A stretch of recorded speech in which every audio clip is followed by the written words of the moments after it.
Why some Catholics in England decided to attempt to blow up Parliament in England in 1605 in the famously known Gunpowder Plot of 1605. Guys, we're finally answering this. We started this on the 5th of November last year, which is the date in which in the United Kingdoms, well, particularly in England, where we have a bonfire night, right, where, we burned this bonfire to represent what happened, which we're going to get into in this video, to the people that tried to blow up Parliament. Now, this is about to get very interesting, okay? So in the previous video, I was discussing about Mary I and Elizabeth I, who are going to come before King James, who is about to be the one who's about to have an assassination attempt along with the government, and why. So to recap, everything is linked in the description box below in this huge series that we've done since, like I said, November last year. And so just to recap for you guys for a bit of the history. So Mary I was queen from 1553 to 1558, and she was ruling as a Catholic, right? So she was trying to reinstate Catholicism in England. She'd come after Edward, I believe, the Sixth, who was there for 47 to 1553. Who was Protestant. So there was this battle between Catholicism and Protestant. Are we Catholic or Protestant, or Catholic or Protestant? I wish that the British people cared about this stuff now, because if they could just receive God, this country would change for the better. And I fear that if they don't do something like that, then anything can happen from anywhere. But anyway.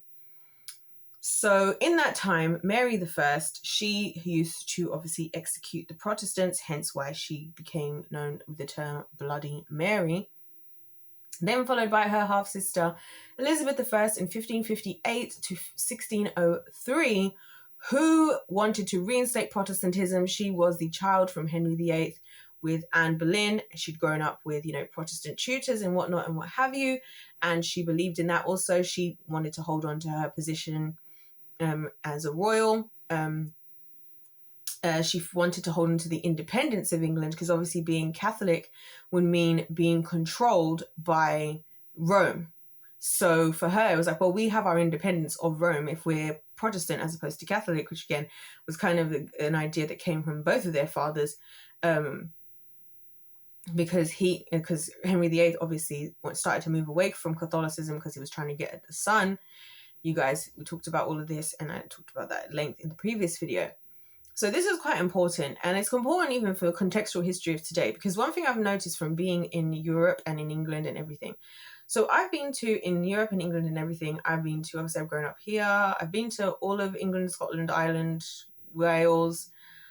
So I've been to all of the UK. I don't know if I've been to both of parts of Ireland. I've been to one and not the other.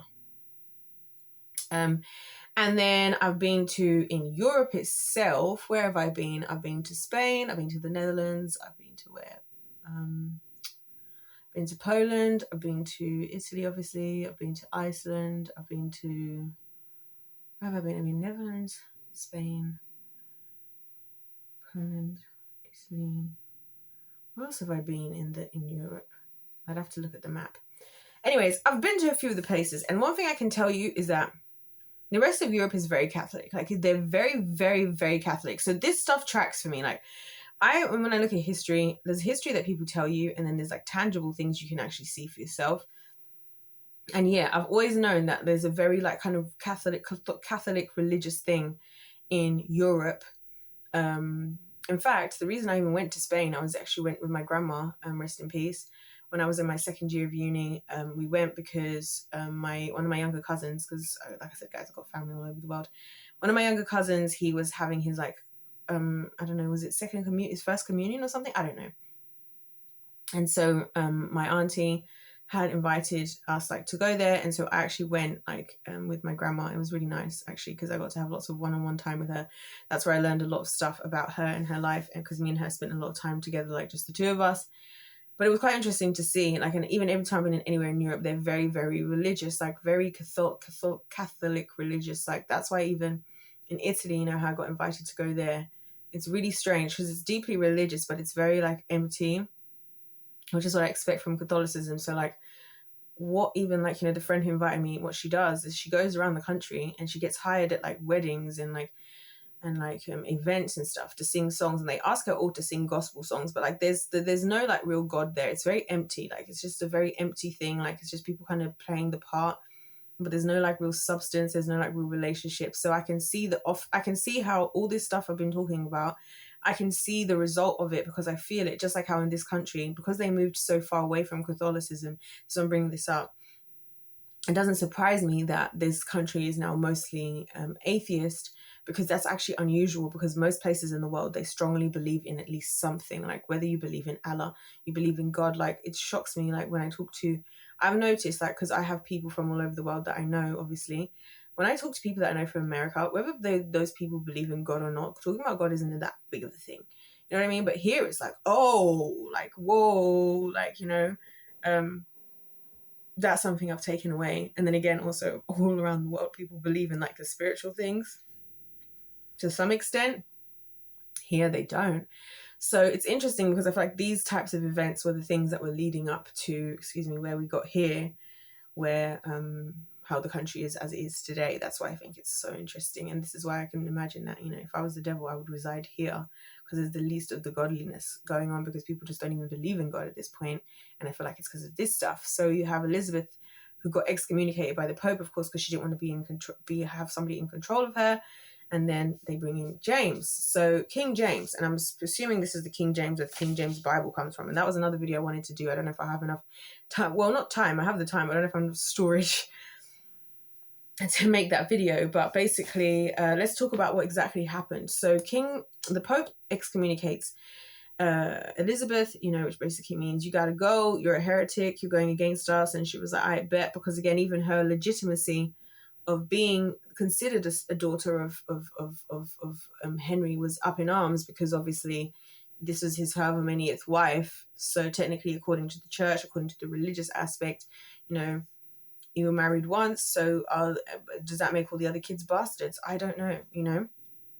Anyway, so at this point, the Catholics are now the ones who are now being prosecuted. We had Mary I beforehand, who was prosecuting the Protestants, and now the Protestants under Elizabeth were prosecuting the Catholics, and the Catholics wanted to revolt, which brings us to the Gunpowder Plot of 1605, which brings us to why we started all of this. And the mastermind behind this was a man by the name of Robert Catesby. I'm not good with these types of things. So their plan was to blow up the House of Lords on the state opening of the Parliament. So basically, whatever was going to be the big shindig, bringing everybody together between the government, between the king, blow everybody up, right? So the king, the royal family, and all the chief ministers. Fawkes and he's known as Guy Fawkes. Fawkes is a former soldier and gunpowder expert. So I already discussed this in the previous videos, that obviously this is all still happening amongst the time of the transatlantic slave trade. Yeah. So, and in the time of transatlantic slave trade, meanwhile Africa is selling its own people to other places, we were gaining into Africa guns and gunpowder and stuff, right? So one of them we were getting from America, one of them we were getting from the UK. I think gunpowder we were getting from the UK, and I think guns we were getting from America in exchange for selling out slaves, which is just insane, and probably other things like that we had in the land. We have so much in the land, like it's just like, why are we doing this? Like Ghana is like the #1 producer of tomatoes in the world. Like Zimbabwe is either the first or second largest producer of lithium in the world. Like we have lithium, aluminium, copper, gold, diamonds. We've got like all this stuff. Like I just don't understand why our trading had to be human beings in any capacity. But then knowing how the African hierarchy system works and the tribal system, I kind of get how it happens. And like I've said to you guys throughout this entire series, we all find ways to justify looking down on somebody else for our own personal gain, whether it be the Christians in Frankfurt who looked down on the Jews and treated them as dirt, right? Which is what led to Mayer Rothschild rising up against everybody and how we live today. Whether it be even in the West, when they did get their slaves and treating people like whatever. I saw on a TV show like a couple of days ago, this guy was like, what did he say? He says, I remember when Negroes, white dude from this country, I remember when Negroes cost 1,500. And it's like, yep. Because the thing is, you just need an excuse to dehumanize somebody for your own personal gain. And that's why I don't even really believe in racism. I believe in, like, if anything, I believe in not coincidence. What's the word? Convenience. Like, it's convenient to look down upon somebody, because then if you treat them as less than, and if we all accept that they're less than, then you can justify treating them like less than. That's how I look at it, because that's how I look at everything. So again, here, Protestants versus Catholics, it's the same old thing. Oh, if we're Catholics, we're going to look down at the Protestants, or we're Protestants, we're going to look down at the Catholics. What's the difference? Anywho, so they plan to take James's daughter to become the new head of Catholicism. So they want to turn his daughter into the new head of Catholicism. James is chief minister. So this guy was very important. His name was Robert Cecil, who happens to sit ahead a vast herd of spies. So this was a man who was, he's chief minister of King James here. And again, ironic that we have the King James Bible. That's the one that's the most trusted Bible, the King James. And that's the other thing I wanted to make a video about today. I don't know if I've got enough storage, because there's so many videos and so much stuff that needs to go out. So I need to just like actually get my life together. Anyways, hold on. Because of this vast network of spies that he has, this is what gets him to understand about this plot. So Guy Fawkes is caught pretty much. Lord Montenegro got a tip not to be at the Parliament on that day and gave the letter to Cecil. So basically one of the lords in the House of Lords got, if you know, you know, from the other video. I'm not going to say it again. I'm going to say it once. That's the only time I'm going to say it, as I said it already. Lord Montenegro got a tip not to be at the Parliament on that day and gave the letter to Cecil. So somebody obviously wanted to protect this guy and be like, I don't recommend you be there. He gives this to this Robert Cecil guy, who seems honestly to me to be like one of those people that's like one of the type of people you want to have as like your like right-hand man, like trusted, whatever, because he knew he had spies. He was in the know. And I love people like that, because I so respect. This is why I say to you guys, playing in the game of life, like, it's so dumb to go around walking around like, oh my gosh, I'm sure everybody has good intentions and everybody has a good heart. Shut up. Respectfully, there's people who don't. And if it wasn't for this plan was going to go through and it was going to work. The only reason it didn't is because Robert Cecil happened to have his spies and happened to have do his due diligence and be like, I don't know, just in case we have a king here, we have all this, there might be people who might have something, let's just be prepared. I respect that. And this is what I say to all of us. And this is also what I think, like, another reason why I say, you know, whatever around the world, you know, the people that win usually are the people who are prepared to do the craziest things and who are the most worried. So therefore they've got the most contingency plans, risk assessments, whatever they have to do, because they have to like be prepared for what they're dealing with. And then the people who end up becoming the victims are the ones who just thought, oh, everything was just going to be fine, and we're all going to be happy, and it's all just going to be about the friends we made along the way. Like, anyways, we don't know who sent this letter, but anyways, Catesby or Catsby, it's spelled Katesby. So if anybody is a linguist here, if we have any professional linguists, I would love to know. My youngest brother's like that. He's really good at language. In fact, above everybody else in the world, in the entire world, if I could pay anybody to edit my books, I would be him. The thing is that he's 16, and therefore it's not appropriate. But his language abilities are he's just gifted in that area, I think. Catesby heard the news of the letter and goes on with it anyway. So the Guy Fawkes, we're talking about, the one who's doing it, he saw about this and he decided we're going to do the mission anyway. Now, this is something where I'm just like, without choosing a side of who I'd rather win, because obviously in this, I'm not going to actually comment. I don't think it's valuable. I don't think it's helpful, because it's just going to be divisive, because I live in a world where everybody wants you to pick a side, so they can either side with you and hate the other side, or you're on the other side so they can hate. Like, I don't want to foster into that. What I will say is, in terms of gameplay strategy, that wasn't smart. That wasn't smart. To go on anyway, even though being warned. Because there's a fine line between executing a mission or playing in a game, right? And wanting to like fully send what you're doing, but you also have to have the humility to understand when maybe you need to regroup. Because at this point, how this is all about to end, it's like, was it worth it? Like, it's the same thing like I say to you when I tell you guys about, like, I'll talk to you about random things like the Mr. Beast videos. Like, I did that the other day. I was talking about random Mr. Beast video. And I'm like, what point, like, do you have to just say, you know what, maybe I had this plan and maybe this felt like a good idea in the moment and maybe it even was, but maybe I just don't do this. Maybe it's not a good idea, because maybe I need to regroup, because you got to think of the bigger picture here of what you're trying to achieve. Like I said, I'm not saying I agree with what they were doing or not. I'm just saying.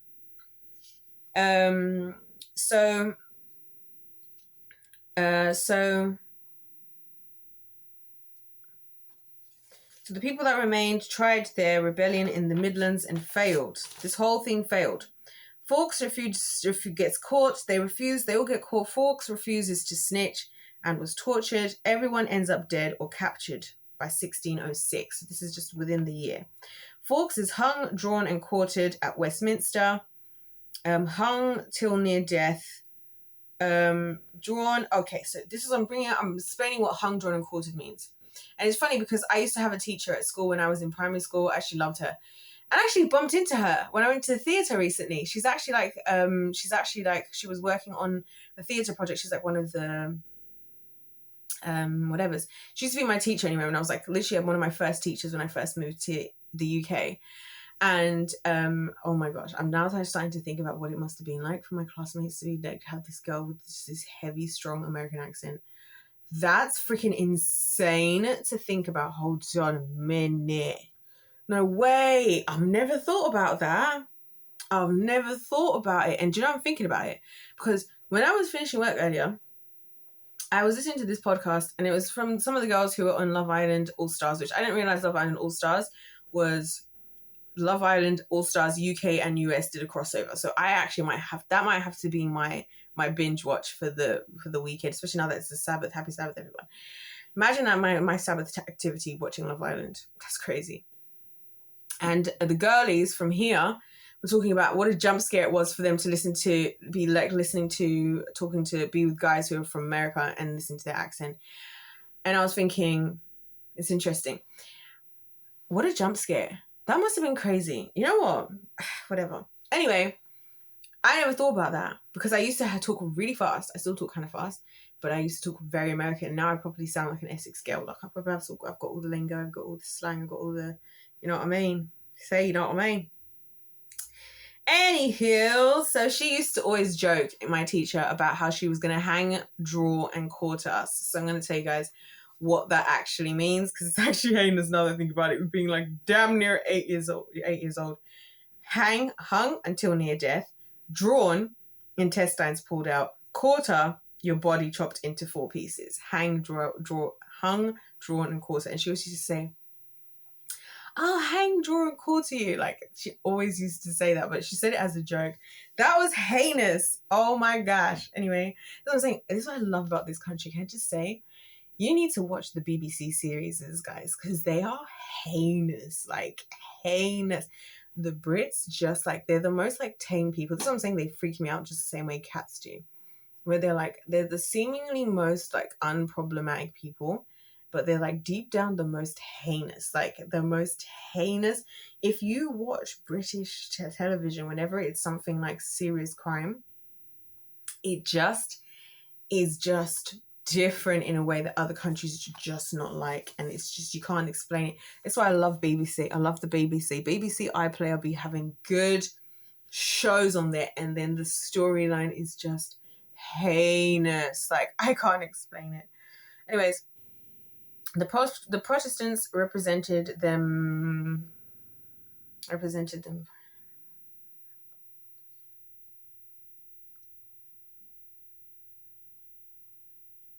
Anyways, at the end of the day, all the 9 men were executed. That's how that ended. That's the end of the story. Let's just leave it there. The end of the story was they were all executed. Yeah, about that. They were all executed. Mission failed. Was that for the better or worse of history? I don't know. I don't possess the knowing, the knowledge. All I can say in the midst of all of this, and this is what I want us to take away, because as we said, this whole series started because I was like, God, why is it good if you're good, hold on. You know, if God is good, why is there evil in the world? And why do humans choose evil? I didn't ask this question really for myself so much as I did want a definitive answer. I asked it more so for the sake of everybody who asks that question, because it's like God always gets blamed for everything. And I feel for him for that. That's why I have such a soft spot for him. And that's why if I have to give up absolutely everything and everyone for God, I will do it, because I feel for him. Like, imagine doing everything for everyone. And like, even if you look at what led us here, It's all just people's selfish desires, like everything to do with everything that got us here. One person's selfish desire versus another. You know, Martin Luther started out strong. He's like, okay, I've seen all this corruption like in the church. That's good. You know, and these are the things I fear, you guys. You know, when you hear me telling you that, like, I don't want God to do anything, like, I just want to hide away. I'm scared. Like, what if I don't want God to trust me with anything? Because I don't want to mess it up. I don't want to get to a point where I feel so comfortable and happy in this world that I feel like I forfeit fully, like, executing the entire mission and not just getting nearly there, you know, but actually executing the entire mission. I don't want that to happen. I want to get to the point where I execute the mission. Like, I don't want to be like Moses's generation, who you've seen God do all these things. You left Egypt. He brought you across the Red Sea. He's been bringing you from the pillar of fire by night and a pillar of clouds by day, and he's guiding you, right? And then you don't make it to the promised land. But then there's Moses. Can you imagine being Moses and like standing on the mountain and actually seeing the promised land that you're never going to get to? This is the stuff that haunts me. Can you imagine being like Saul in the Bible? And like, the people want a king. God's like, you guys are going to regret deciding to have a king, but I'll give you what you ask for, because I will give you, because you have free will and you've asked. And I said, hey, ask and it shall be given. He gives us the king we asked for.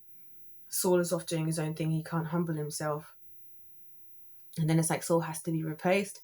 And then he ends out his days, going to a necromancer, having to go to the witchcraft to try and like speak to God, because you don't have the favor of God anymore, because you got so selfish and you weren't prepared to just, this is where the whole phrase obedience is better than sacrifice. That scripture comes from Saul, because that's actually what it's like Saul, obedience is better than sacrifice. Saul's like, but God, I know I didn't do what you said, but I'm going to sacrifice this. He's like, no, selfish, yourself. And then now you want to kill David because you selfishly want to hold on to the throne.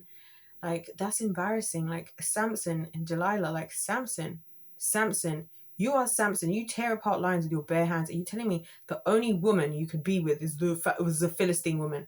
You're telling me the only woman you had to be with a Philistine prostitute? You're telling me there's no other women who were not prepared to open their legs to you in the entirety of the universe, and you had to fall at the hands of a woman of your enemy?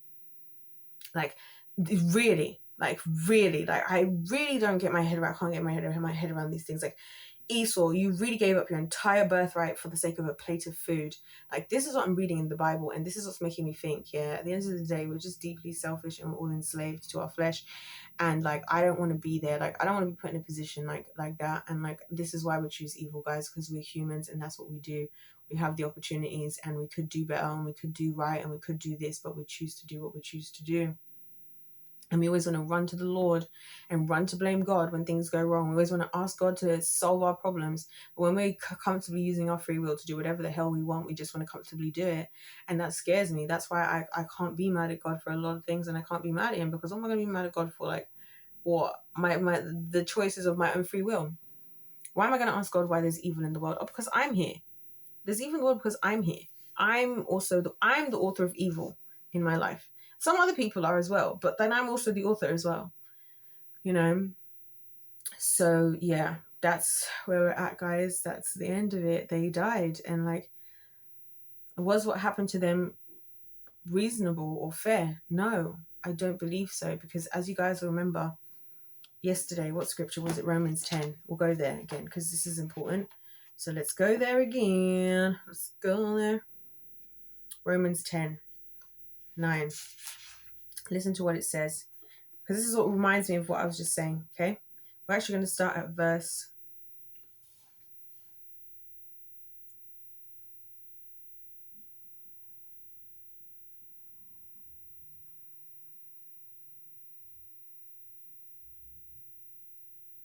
We'll start from verse...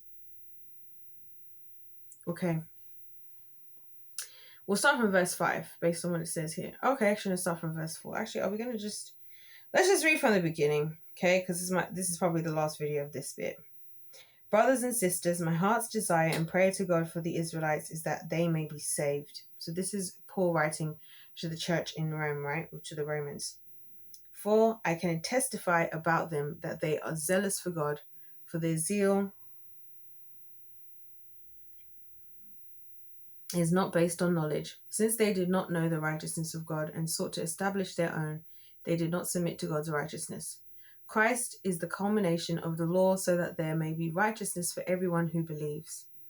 Moses writes this about the righteousness that is by the law. The person who does these things will live by them. But the righteousness that is by faith says, do not say in your heart, who will ascend into heaven? That is to bring Christ down. Or who will descend into the deep? That is to bring Christ up from the dead. But what does it say? The word is near to you. It is in your mouth and in your heart. That is the message concerning faith that we proclaim. If you declare with your mouth that Jesus is Lord and believe in your heart that God raised him from the dead, you will be saved. For it is with your heart that you believe and are justified, and it is with your mouth that you profess your faith and are saved. As scripture says, anyone who believes in him will never be put to shame. For there is no difference between Jew and Gentile. The same Lord is Lord of all and richly blesses all who call on him. For everyone who calls on the name of the Lord will be saved. How then can they call on the one they have not believed in? And how can they believe in the one whom they have not heard? And how can they hear without somebody preaching to them? And how can anyone preach unless they are sent? Whew! Jesus, that was a bar on Paul's behalf. He cooked that. And how can anyone preach unless they are sent? As it is written, how beautiful are the feet of those who bring good news. But not all the Israelites accept the good news. For Isaiah said, Lord, who has believed our message? Consequently, faith comes from hearing, and the message is heard through the word about Christ. But I ask, did they not hear?